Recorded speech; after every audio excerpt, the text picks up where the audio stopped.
Okay, recording part 2 for November 12th. I won't do any side comments or any jokes, so I'll just continue on with the rest of these two examples. So here you'll be faced with a ratio table, and I give you some clues. I cannot stress enough how important it is to read everything, but yet also understand what you're reading. They give you a lot of clues in the directions. The number of cups of sugar and water. So they already identify the order. Sugar comes first, water comes second, and that's even how our table is labeled in a recipe is proportional. What this means is when they say that it's proportional, which is vocabulary we haven't gotten comfortable with yet in this unit, but that's also the same as saying what you have here is a ratio table. That's what being proportionate means. If you have a ratio table, that table is also considered proportionate, which allows us to set up equivalent ratios from the table to find missing amounts in our table. It allows us to determine other things when it comes to ratios and setting up our proportions. So that's important to note. It's also important to read the questions carefully because this is a two-parter. I've just split the screen here. This will be a three-part answer. And as you're going through, when you get a three-part answer to one question, at the end of each answer box, you have to check the green check mark for each of your answers before it will check the entire problem itself. So please make note of that. I had a couple of kids today try to check the green check mark and it said that they won't submit your answer until all of the answers are checked or something.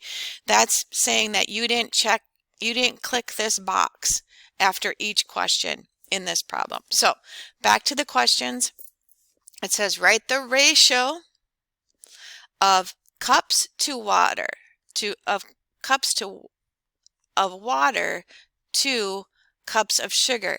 But please note, this is not in the order that we're going to write our answer. They put water first, even though the table has sugar first. But that doesn't matter until we're entering our final answer.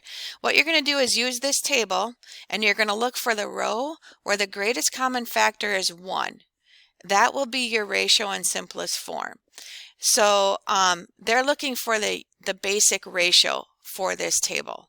And that is starting by finding the greatest common factor for each row, and the one that has a greatest common factor of 1 will be our ratio answer for this first question. So the greatest common factor of 3 and 5 is 1. The greatest, okay, well then I don't have to check the rest because it's in the first row. But I'll just, for example purposes, I'll show and prove to you why that is our basic ratio for this table. 6 to 10 has a greatest common factor of 2. 9 to 15 has a greatest common factor of 3. 12 to 20 has a greatest common factor of 4 and 5. Well, this is nice. It goes in consecutive order. So this is my basic ratio. So that is the basic ratio of cups of water. So I'm not going to write 3 to 5 because I need to pay attention to here. They want the ratio in order of water to sugar. So I have to put 5 first and 3 second. Okay, so when they ask for the ratio, they're actually asking for the basic ratio for the table, and that is the row that has a greatest common factor of 1. It's not always going to be the first row, just happens to be the first row in my example because example problems are always the easiest out of the group. Now I would check the green check box, but it's not in this screenshot here. And then I'd scroll down and there's another part to this question. They want the ratio, and you might be thinking if you're not reading carefully or slow enough, or sometimes it's a really good idea to read the question out loud if you're in a room where you can do so, or even just read it 2 or 3 times and underline it if you can. But they want water. Oh, I copied it twice. Shoot. So I copied that one's price. I wanted to point out this. The second question to this table is the ratio of cups of sugar to cups of water. So my numbers have to follow my labels. So in this case, it would be in the order of that same row, 3 to 5. So when you see questions like this in your work today, when it says write the ratio of cups of sugar to water or water to sugar or whatever your column headings are, you could pick any ratio. They really want the basic ratio when they're asking these types of questions. Every other ratio in that table is based off of this basic ratio, and that's what makes the table proportionate. Okay, I promised I wouldn't talk too much. It says find the missing values in the ratio table below. So you can see I have a missing value here. Let me use my highlighter. I'm missing an R, and I'm missing a value held by this letter A and then P down here. So you can have a couple of ways you can do this. You can look at, well, this has 1 in here, so this must be my basic ratio row, but it doesn't tell me this other number. So you have a couple of options. You can use our factor puzzle strategy, and you can set up a factor puzzle. And the greatest common factor of 2 and 10 is 2. And you can do this in any order because it tells you it's a ratio table. So you can pick any 2 rows out of the table to set up your puzzle as long as one of your rows has your missing number that you're looking for. Here the greatest common factor is 2, and then this would be 1 and this would be 5. Oh, there's my answer right here. 1 divided by 1 is 1. 1 times 5 is 5. Now that's the missing box with the variable P, and so you make sure you put it in the right question box. Make sure you're checking those green check marks for each answer box in Get More Math. I'll switch colors here just because I don't have this sheet of scratch paper, but you have an option to you know, on your scratch paper, you can, I'll just pick these 2 rows. Or for some of you who are really smart, you can say, well, if this is the basic ratio with the row of 1, that's my basic ratio. So everything is built off of that. So I can use that and I can say, well, A is to 15. You have a couple of options. You can recognize that this is times 3. So this has to be times 3. So A is 3. Or if you just like drawing factor puzzles, you could do this way. A is to 15, 4 is to 20, as A is to 15. You can set up your factor puzzle there, and you can go, oh, the greatest common factor is 4, and that leaves 5, and that leaves 1.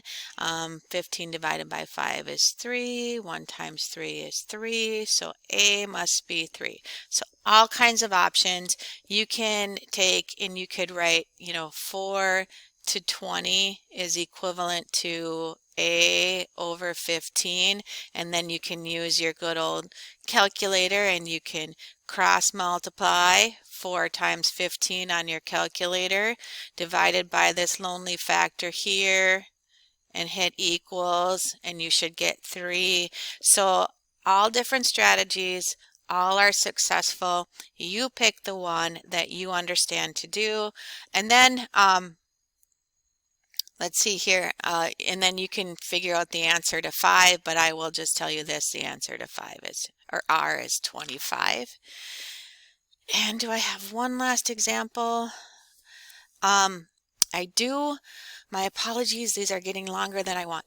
The number of green candies and yellow candies in a bag of candies is proportional. So that means what we have here is a ratio table. So that gives us all kinds of options. Okay, and it's shown below. Okay, what is the ratio of yellow candies, notice the order here, to green candies? So we are looking for the basic ratio for this table. So we are looking for the row in this table where the greatest common factor is, hopefully you were thinking in your head, 1. And let's see if it's in here, because maybe it's not even in this table. The greatest common factor of 8 and 32 is 8. This one is 9. This one is 10. This one is 13. Yeah, 13 times 4 is 52. And 18 times 4 is also 52 or 72. So 18 is a greatest common factor. None of these are 1. So what happens when that happens to us? When none of our greatest common factors, that means we still have a basic ratio.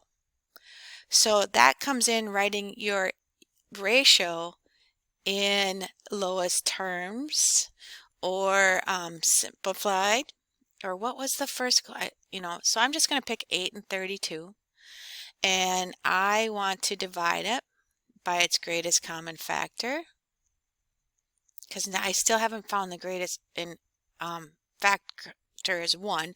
So I'm going to pick these small numbers because I like working with small numbers. Divide the ratio by its greatest common factor of 8. 8 divided by 8 is 1. The other half of the ratio, 32 divided by 8, is 4. Oh, the greatest common factor of 1 and 4 is 1. So I have found the basic ratio for this table. It's 1 to 4. But wait a minute. That's 1 green candy for every 4 yellow candies. That's the basic ratio for this table. Is that the order of the question though? No, it is not. You got to think all the time. You always got to be thinking. Yellow candies to green candies, I'm going to put 4, 2, 1, and then hit the green check mark. I think this question is a two-parter, and I think the second question then is they just switch the order of the ratio to see if you're paying attention and reading the questions carefully so that you're putting the right numbers in the right order.